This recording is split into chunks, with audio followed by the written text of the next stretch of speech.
بسم اللہ الرحمن الرحیم وبہ نستعین۔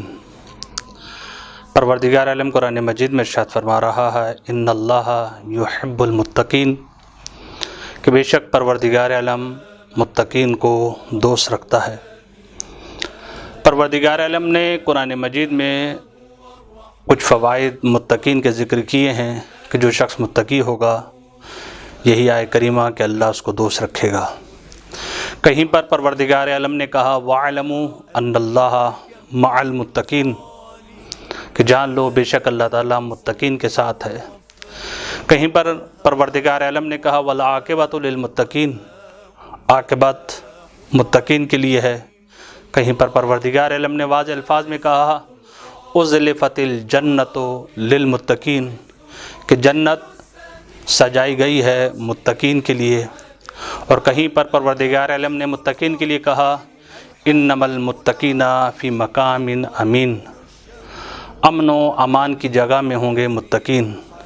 اور پروردگار عالم نے متقین کے لیے فرمایا ان تتقوا اللہ یجعل لکم فرقانا، کہ اگر تم نے اللہ کا تقوی اختیار کر لیا تو اللہ تعالیٰ تمہارے لیے ایک فرقان یعنی جدائی اور الگ الگ کرنے کے لیے ایسی بصارت دے دے گا کہ تم حق کو باطل کی تشخیص دے سکو گے۔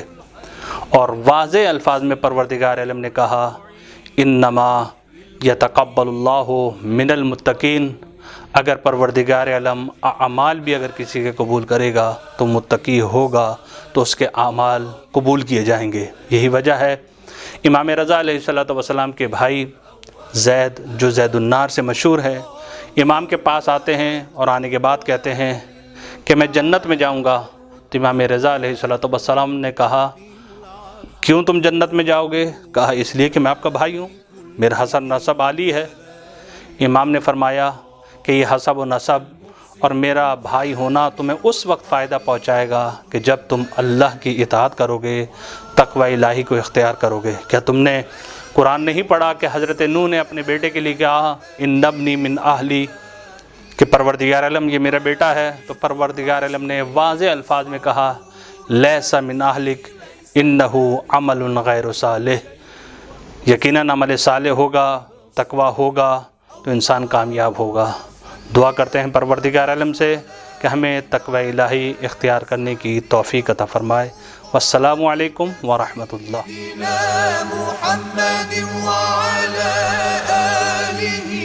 وصحبه وسلم عدد معلوماتك ومداد كلماتك